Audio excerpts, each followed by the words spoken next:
Good evening, boys and girls. Today we are going to talk about functions.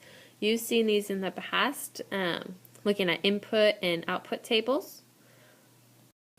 The first thing we're going to look at is vocabulary. So go ahead and write this down on your blue whisk. Function.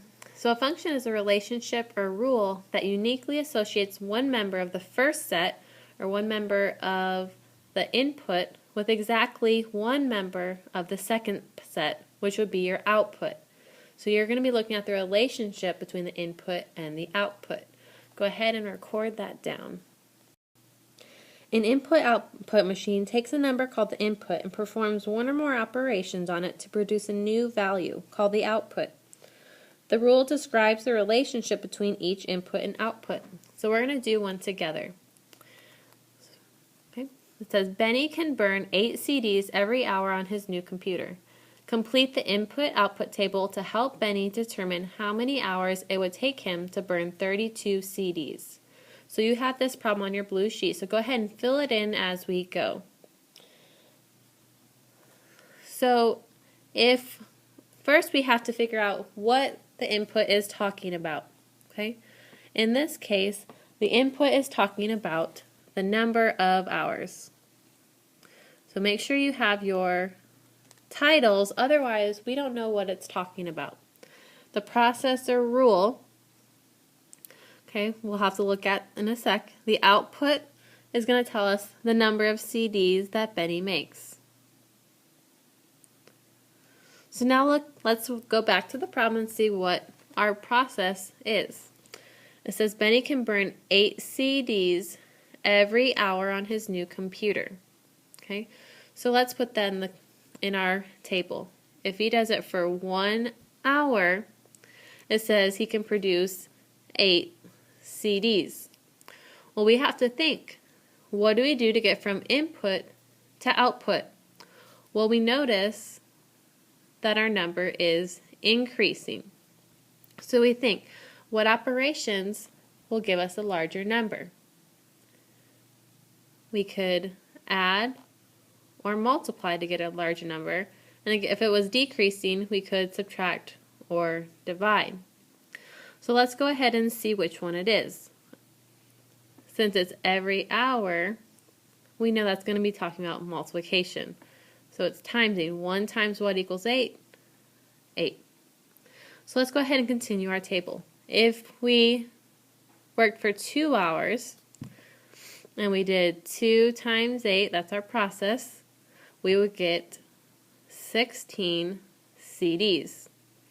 If we worked for 3 hours, we would do 3 times 8, which would give us 24 CDs. And if we worked for 4 hours, it would be 4 times 8, and that would give us 32 CDs. So we filled out our input-output table. Now we have to look at our questions to see how we can use that table to help interpret the questions. So the first one says, what rule could we use to describe the number of CDs Benny could burn each hour? We know that the rule is times 8. But I want to know what times 8. You have to include your labels. So our rule is number of hours times 8, so that's our rule right there, equals number of CDs. If you don't have that label, then you don't really know what times 8 means. Now looking at the second question, I want you to cross it out and write down this next question instead. Okay.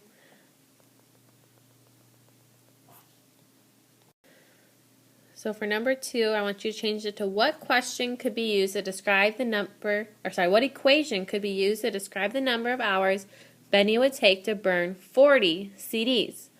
So whenever it gives you information, so it's telling us 40 CDs, we want to make sure we add it to our table. Well, are we going to add it to our input or output? Since it's 40 CDs, we have to put it in our output because that's talking about the number of CDs. So this time, I'm going the opposite direction from my rule. So when I'm going from input to output, I'm timesing 8. But when I'm going from output to input, I have to do the inverse operation. And we know the inverse operation of multiplication is division. So if I know my output, I'm going to divide by 8 to find my input. So my equation, remember an equation is an expression with an equal sign. Okay? So if I have 40 divided by 8 will give me the number of hours.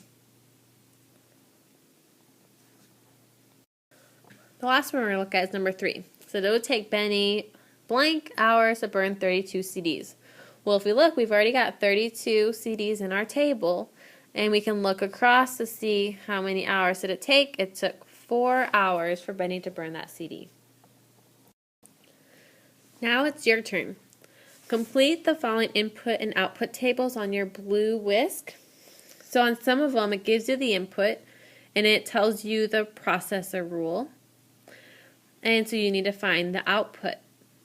Some of it gives you input and output, and so you have to use the rule to see whether you're actually using just that rule or whether you have to use the inverse operation. All right, have a good evening, and I'll see you in class tomorrow. Bye.